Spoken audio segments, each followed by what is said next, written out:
an intriguing day, actually. A day of a lot more bouncers than you'll see in a day than you'll see in a whole series often. Unbelievable. 98% of the balls bowled by England in the afternoon session were half-trackers. 98%.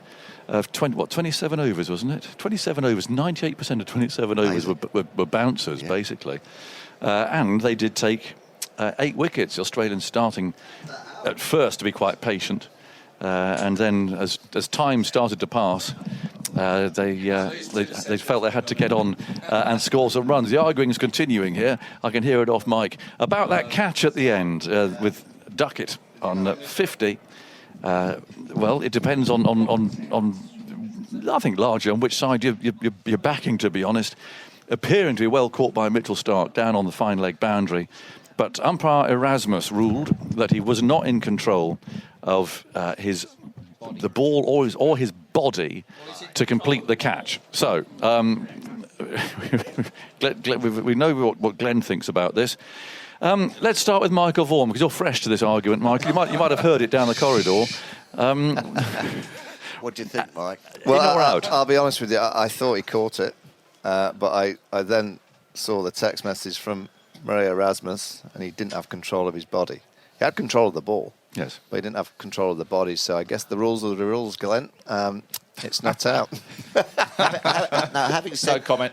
Yeah, having said that, though, I mean, when I played cricket, I was never really in control of my body at all at any stage of the game. So no catch you ever took. No. So when does your body stop being in control? It's because he slid along with it, wasn't it? I actually think if he kind of looks at it again, I thought he catches the ball, and he almost like just relaxes and just kind of scrapes the ball down on the grass. I think he could easily have just kind of caught the ball and almost turned his hand upside down and scraped the back of his hand across the turf, and that would have been out. But look, we're in the entertainment business, and if Duckett had been out there, and we had no chance of any kind of game tomorrow. So Murray's obviously in conversations with Baz and Ben. It is all about entertainment, Glenn, and we come back on day 5 with a little bit more fun. Yes. Could it be a turning point? Well, it's possible. I mean, there's still 257 runs to go, which is an awful lot. But didn't Duckett play well? I mean, actually, it was a completely different innings to the one, A, that he played, and B, that he spoke about in that rather spiky interview afterwards. I mean, that was a very disciplined, very well judged, very well played innings. Fantastic. I mean, he's got great balance. You know, he scores on the onside, the offside. He played a couple of beautiful drives. Very difficult to keep quiet. That channel ball that you try and get through to the keeper as a seam bowler, you can't do that to Ben Duckett because he just kind of glides it behind square on the offside. He had a bit of fortune. Cameron Green missed one in the gully, and there was that LBW that was overturned early to Mitchell Starc. But yeah, he's a lovely timer of a cricket ball. You know, and I think he just understands his game. He understands what he's about. He sets his game out to hit every ball and try and score off every ball. That's, I think, the best I've seen him play. You know, I thought he played really well in the first innings, but that was hard because Cummins and Starc produced a magic spell each, and he was good enough to be able to withstand it and then counter-attack and get on top of them. Cookie, you can enter the fray. Out or not out? Not out. Is it like it was an obvious thing? I mean, like, the rules are weird, but I've always thought a catch, the ball can't touch the ground. And the ball quite clearly touched the ground in the motion of taking the catch. So he hadn't completed taking the catch, you don't think? Wasn't in control of his hands. Well, he's moving. If you take a catch while you're sort of sliding on your knees, throw it up in the air, that should not be out because you're still in the process of sliding. That ball lands on the ground. So where do you draw the line? Well, he caught that catch. He caught the catch in his hands while he was still moving. Quite obviously and clearly, he scraped the ball along the floor. So I think for simplicity of any rules, because actually Vaughnie and I were doing the TV highlights, and Vaughnie said, I'm not sure about the rules. And I wasn't totally sure about the rules either. And we played a bit of cricket between us, but it shouldn't just be simple. If the ball touches the ground while you're trying to catch the ball, it shouldn't be out. Done. I'd like to know why Steve Smith catching Joe Root in the first innings was out then. Because the ball didn't touch. Well, it touched the ground. His fingers under it. So basically, What they No, look now is for it's fingers under the ball. If your 50% of the fingers under the catches- ball, they'll give it out. Yeah. That's just for simply, you can see the fingers.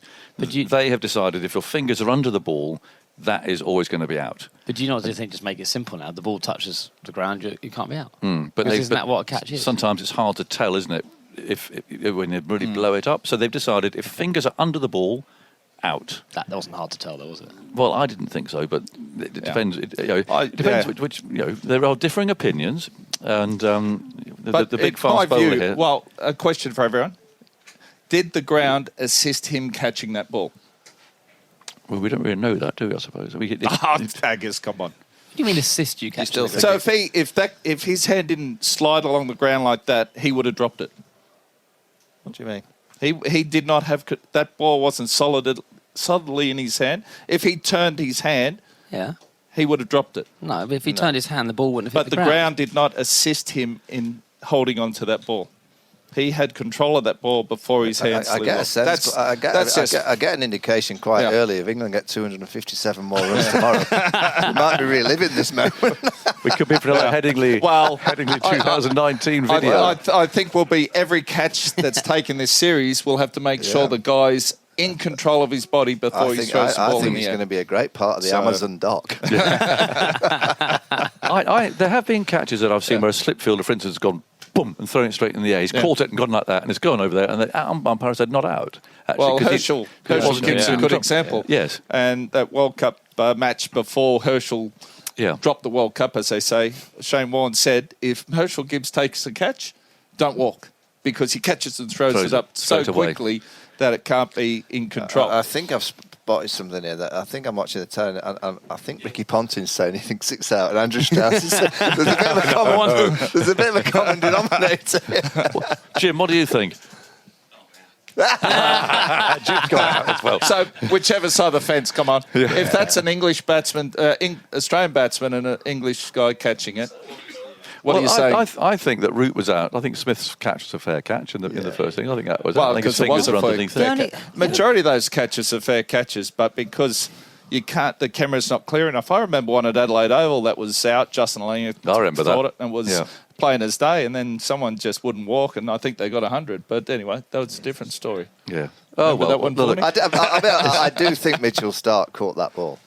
I do think he caught the ball. yes, he did Oh, catch it. so you've changed your mind? No, I do think, but I don't think he had control of his body, and he did scrape the ball along the deck, and he should have been smarter. And I bet you, the next time he has a chance like that, I bet you he'll turn his hand over and he'll scrape the back of his hand along the fingers turf. under the ball. And the ball will pop out. But isn't it? And if it does, it's not out. It's about whether you caught the ball or not. You're saying you did I catch the think ball. he caught the ball, yeah. But that's the point. Just say the ball. He did turn his wrist, and the ball did pop out. Yeah. So, Will that be out or not so out? that's what you're. That's not yet. If it pops out from hitting the ground, yeah, happy to. But Not out. it's solid in there. How many of those diving catches do you see where they've got the ball, they're diving, and as soon as your elbows hit the ball, it does pop out Yeah. in the motion of catching. So he does have control for that second, and then as probably less than a second, it pops out. Exactly. But 257, Glenn's it's a lot. No. That's fine. I have no issue. But it's. I just love how it's a great talking point. Can we just talk about the? Can we just? Thankfully, it's not out because the shot was horrific. Yes. It was an horrendous shot at that stage. A few minutes to go till the close. He played great. He'd not even looked like playing a stroke like that. And I was on commentary on the tee. I thought, oh no, we're going to have to relive that and absolutely hammer someone who's played so well for just gifting his wicket away. But thankfully, that's not the case. Sorry, one question. So he's walking off. The ball's come in. If the Australian players took the bails off, would he be run out? The ball's dead. Glenn, you're clutching. He's dropped. We've If had it's that ball's with Ian dead Bell because he's before dropped it. at Edgbaston. He's clutching now, isn't he? Let's talk about England's bowling in the afternoon. All those bouncers, a succession of short pitch bowling. Cheers, Glenn. We'll see you tomorrow. Don't drop your pint tonight. And thanks to Cookie as well. It kind of works, didn't it? Yeah, in the all those bouncers, but to start with, the Australians could just ride it, and they actually played very patiently, swaying, ducking, not getting involved with it.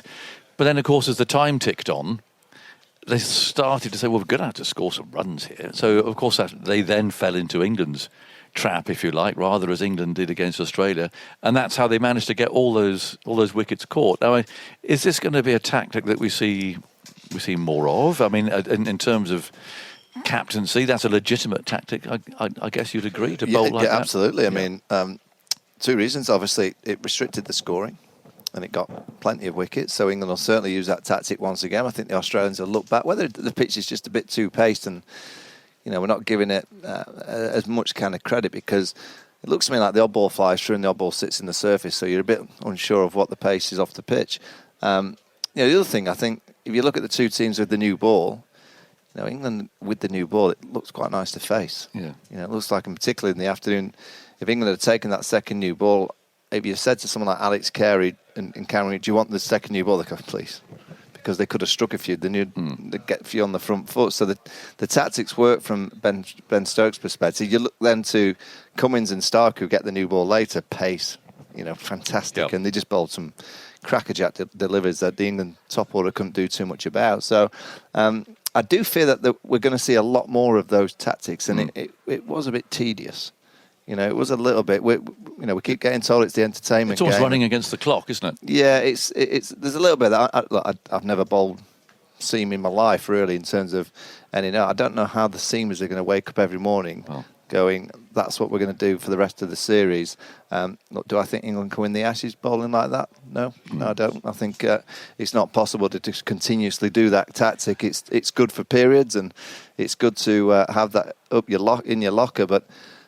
Ultimately, England are requiring 257, and the way that they batted in the second innings was just a reminder to me that young players, setting out the likes of Pope, Crawley, Harry Brook, in the first innings is the time when the pitch is pure. It's at the best time to get your runs. Don't leave it for the second innings, and don't give your wicket away in the first innings when you're set. If you look at Zach Crawley in the first innings, he ran past Nathan Lyon, he was playing beautifully, 48 from 48. He was dominating the likes of Cummins, Hazelwood, Stark, just playing gloriously. The off-spinner was doing nothing, and he ran past one. Second innings, he gets one down the leg side. That's Test match cricket against quality. Look at Ollie Pope. He played that baseball shot in the first innings. No need. Didn't need to play it. Guess what he gets in the second innings? A beauty. Yep.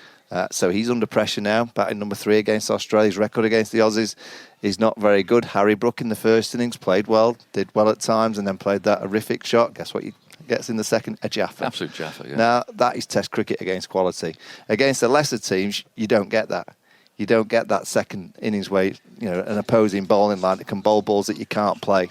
You generally have to make a mistake because of the quality that you're facing. So I hope those 3 players in particular are looking back, and I hope the coach are in the dressing room and not just patting them on the backside saying, oh, keep Baz bowling, keep being aggressive, that's the way we play. I hope someone like Marcus Trescothick will be sitting there and said, look, in the first innings, just make sure you put them all in the bank.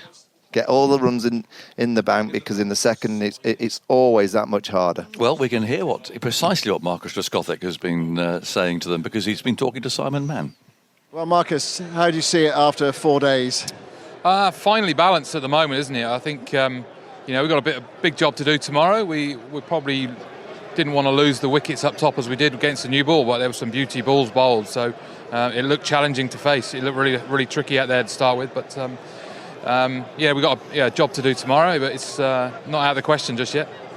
And you can think back to Headingley 2019. Ben Stokes was at the forefront there. How much confidence does that give the dressing room? I think there's always hope when Ben's there, isn't there? And I still think, obviously, with Ben there, 2 Bens there, and obviously then Johnny coming in, and then the lower order guys to go with it, you just got to try and build partnerships. If we can get a good start in the morning and we can get someone going in, getting a big score, then we're definitely going to challenge in trying to knock this total off. But we've seen what it's like. You can see as the ball gets older, the ball seems to stick in there a little bit and makes it quite tricky.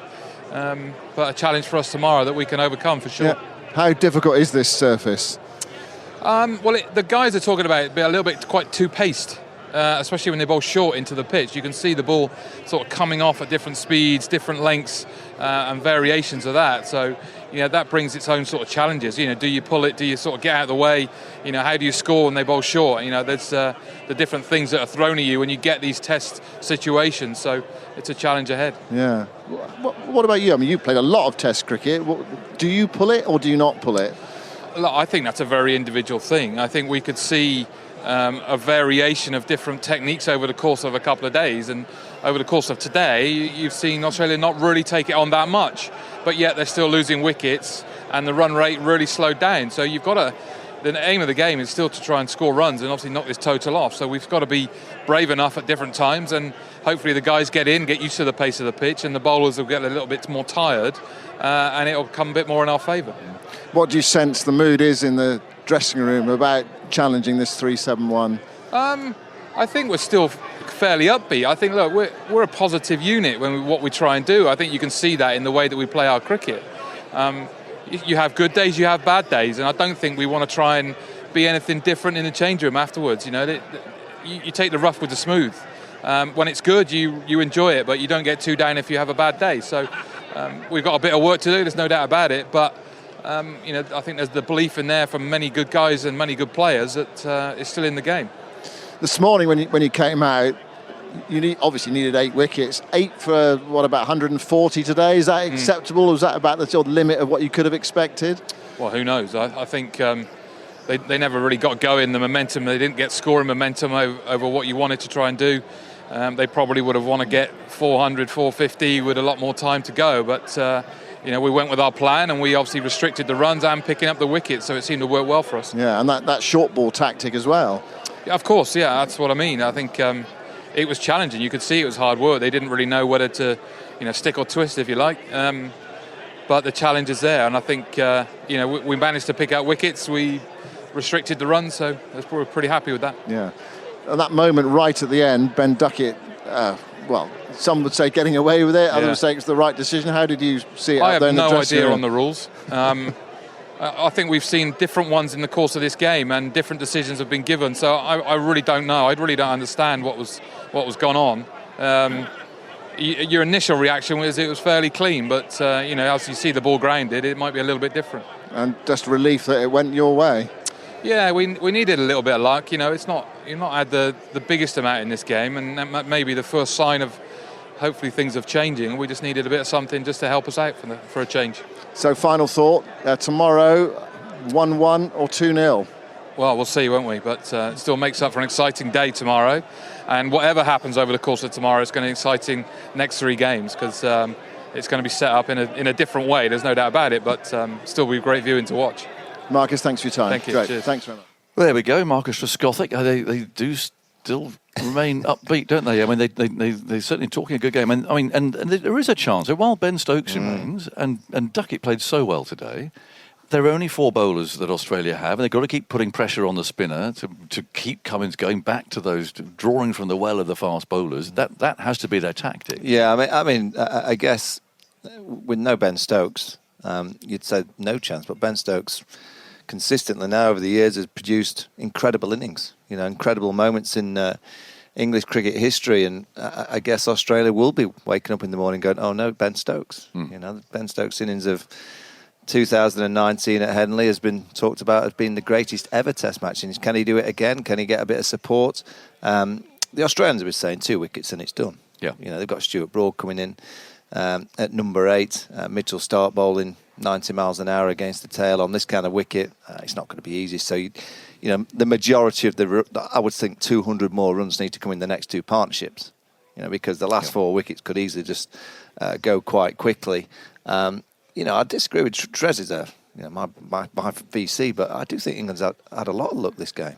I really do. I think they've got the best end of the conditions. I thought when they bowled, the lights were on pretty much on the first day, yesterday.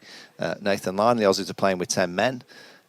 So I do think that the England side this week have had the fortune. They've just got to suddenly dig deep tomorrow. The one thing I think all England's support, and I feared it tonight at 45 for 4, I thought, they're going to get rolled for 100 and it's going to get messy. But they showed a little bit of character, which is great to see. They've got to show a lot of character on the last day, because I just don't think any England supporter will want to see what we saw on the third morning when they lost those last 6 wickets for 47 runs. If that happens tomorrow, I'm not saying there'll be a huge inquest into the side, but if you're 2-0 down and you get blown away, and the Aussies have had 10 players, there will be questions start to be asked about the whole English setup and the team and who's going to be playing next week. We just want to see a bit of fight, and that's what we saw in the last hour or so. Jimmy Anderson, How does he fit into the attack? There's going to be lots of short pitch stuff being propelled from now on. He doesn't play for me at Headingley. You know, I just think he just looked a little bit innocuous. I mean, that injury that he got playing for Lancashire many weeks ago, I don't know whether it's still an issue there, but he's certainly not getting the zip. You know, he's 41 years of age. He's dropped a couple of chances. I'm not saying that's him done, but I just think next week England will make a change in terms of the bowling. They can't just keep going with the same bowlers week in, week out when you've got 5 test matches in the space of 6.5 weeks. So I think Jimmy will miss out next week and potentially play at Old Trafford, his home ground. The TMS Podcast. How to Win the Ashes. The untold stories of 3 key Ashes series is available now on BBC iPlayer. The voice of sport. Join BBC 5 Live and Radio 5 Sports Extra for an unforgettable summer of sport. The Hundreds. She drives, carves it through, she's done it! Formula 1. Red flags to slow down. What? Wimbledon. Championship point. Second serve is good. It's wide! The Open Championship. More drama. The Challenge Cup Final. The ball kick into space for Marshall, who crosses the line! The FIFA Women's World Cup. Lovely run, great goal! The United States of America are crowned champions of the world. Don't miss this unforgettable summer of sport with BBC Sounds. The TMS Podcast. On BBC Sounds. Well, let's get the mood in the Australian camp now from the assistant coach, Daniel Vettori. Well, Dan, a fascinating day's cricket, but also potentially controversial end. How did you see that moment right at the end there where Mitchell Starc thought he claimed the catch? It's third umpire's interpretation of it. Obviously, Starkey felt like he had complete control, but then his hand and ball touched the ground, so that's the third umpire's decision. Let's move on to the position in the game then. 45 for 4. It looked as if Australia were well on their way, and then that partnership towards the end. How do you see it after 4 days? Stokes and Duckett played exceptionally well. They put the pressure back on us, and I think after that opening spell, we're obviously in control, but I think that's been the nature of the Test series, not only this Test match, that you're able to wrestle control back and feel like you're on. But I think the feeling is that the wicket is getting trickier. It's a little bit up and down, and that's why it's been so difficult to play the short balls. So we back ourselves to come back tomorrow and hopefully be slightly more consistent in the back end. Did you think 370, yeah, that's enough? Yeah, I mean, I think if you look in the history of the game, you think it would be, but because of England's been so impressive in their ability to chase, particularly that score against India, I think it was 378, it always puts some doubt in your mind. But I think the way we started, we obviously were able to control that, but it's 370's a lot, and hopefully with the quality of our bowling attack, albeit without Nathan Lyon, still feel like we've got the game for ourselves. Well, let's talk about Nathan Lyon. I mean, he came out to bat, he hobbled out. I don't think many people who've been here today have seen that sort of thing before. Whose decision was it that he would bat? Was it his? I just think it was probably head coach, medical staff, and Nathan himself. I think he obviously saw what pain he's in, and it's very difficult for him to move around. It's probably the longest walk on and walk off in Test cricket history. So I mean, it's just it was commendable that he was able to get out there, and who knows, those 10 to 12 runs could be the difference in the end. What did he say when he came off? I mean, he was playing his shots, but he looked in a lot of discomfort out there. I mean, he missed out. He had a couple of. I mean, he played it pretty well, but it was obviously difficult conditions to bat in with the injury, plus the way how well England were bowling. So credit to him to even be able to get out there to support Mitchell Starc. Yeah.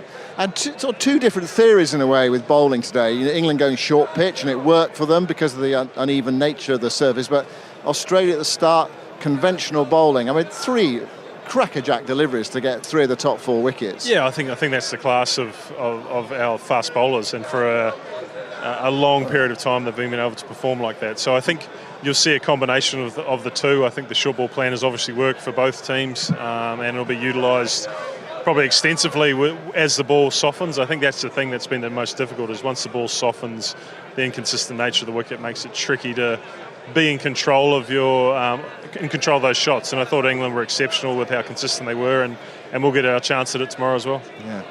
you weren't here in 2019 with the Australian team, and there's a remarkable run chase at Headingley involving Ben Stokes. He's still out there at the moment. Is there that slight fear factor that he might be able to do it again? Well, I think that there's a respect for Duckett and Stokes and obviously Johnny Bairstow. But if we can get through those guys, then obviously we can expose a tail. But there is that thought around how good of players they are and how they can take control of the game. But I think the onus is on us to be as consistent as possible with the ball to be able to put that pressure back on.